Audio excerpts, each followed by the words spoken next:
جی بسم اللہ الرحمن الرحیم. ہمارا جو موضوع ہے آج، توجہ ادھر ہو سب کی. ہمارا موضوع کیا ہے؟ امانت و دیانت. یہ جو آپ کی بک میں جتنے بھی ٹاپکس دیے گئے ہوتے ہیں، یہ دراصل آپ کی تعلیم و تربیت کے لیے ہے.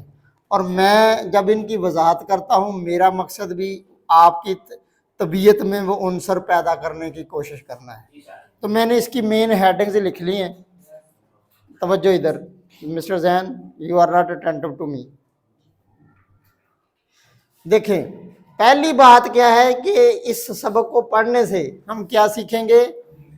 امانت اور دیانت کے جو عملی زندگی میں فوائد ہیں وہ کیا ہیں. تو آپ کو بھی پتہ ہی ہے، یہ موٹی سی بات ہے کہ اگر کوئی بندہ امانت دار اور دیانت دار ہے، اس کی معاشرے میں عزت ہوتی ہے، اس سے لوگ لین دین کرنے میں ہچکچاتے نہیں ہیں، اس کے پاس کوئی چیز امانت رکھنے میں گھبراتے نہیں ہیں. لیکن اور اس کا ایک وقار ہوتا ہے، اس کی کریڈیبلٹی ہوتی ہے، اس کی معاشرے میں عزت ہوتی ہے. یہ عملی زندگی میں اس کا ایک تو بڑا فائدہ یہ ہے. ٹھیک ہے. اچھا، دوسرا یہ اس بندے کا ذاتی فائدہ میں بتا رہا ہوں، معاشرتی فائدے کی بعد میں بات کرتے ہیں. اور اسی طرح اگر کوئی بندہ بد دیانت ہے اور دھوکہ باز ہے، اگر آپ کو پتہ لگے کہ فلاں بندے کے پاس امانت رکھی تو وہ کھا جائے گا، آپ کبھی اس کے پاس امانت نہیں رکھیں گے. نبی پاک صلی اللہ علیہ وسلم، آپ یقین کریں کہ مکے کے جو کافر تھے وہ آپ پر ایمان جو نہیں لاتے تھے، آپ کی دیانت کا عالم یہ تھا کہ اپنے پیسے وہ بھی حضور کے پاس رکھ کے جاتے تھے کہ جناب یہ پیسے رکھ لیجئے گا، میں 1 مہینے بعد یا 2 مہینے بعد آپ سے لے لوں گا. یہ جانتے ہوئے بھی کہ یہ میں اس کو نہیں مانتا یا یہ مجھے تسلیم نہیں کرتا، نبی پاک صلی اللہ علیہ وسلم اس کی امانت رکھتے تھے. اور یہاں تک کہ جب آپ مدینہ سے ہجرت کر کے گئے، تو مدینہ سے جو ہجرت کی وہ بھی آپ نے اس وقت کی جب مکے والوں نے آپ صلی اللہ علیہ وسلم کو نعوذ باللہ استغفر اللہ قتل کرنے کا فیصلہ کر لیا تھا. اب ایک بندہ یہ سوچے، اگر حضور یہ سوچتے کہ جو بندے مجھے قتل کرنے کے در پہ ہیں تو میں نے تو پیسے لے کے دوڑ جاواں، اپنے ورگا بندہ ہوندا تو انج ہی کر دینا بھی یار ایک بندے میری جان دے دشمن آ تو میں ہن انہاں دے پیسے کیوں واپس کراں. ٹھیک ہے نا، یہ مجھے نقصان پہنچانا چاہتے تو میں ان کو پہنچاؤں. آپ نے حضرت علی کو فرمایا کہ علی میں جا رہا ہوں، یہ فلاں فلاں لوگوں کی امانتیں ہیں، یہ تم واپس کر کے لوگوں کو لوٹا کر ان کی امانتیں تو پھر میرے پیچھے آ جائیں. آپ کی کریڈیبلٹی کا یہ اتنی سٹرونگ کریڈیبلٹی تھی رسول اللہ صلی اللہ علیہ وسلم. تو یہ بدیانت آدمی کے پاس کوئی بندہ پیسے نہیں رکھتا، ڈرتا ہے کہ انہیں پیسے کھا جانے، دھوکہ دئی اس کا نقصان ہوتا ہے، اس کی معاشرے میں ساکھ خراب ہو جاتی ہے.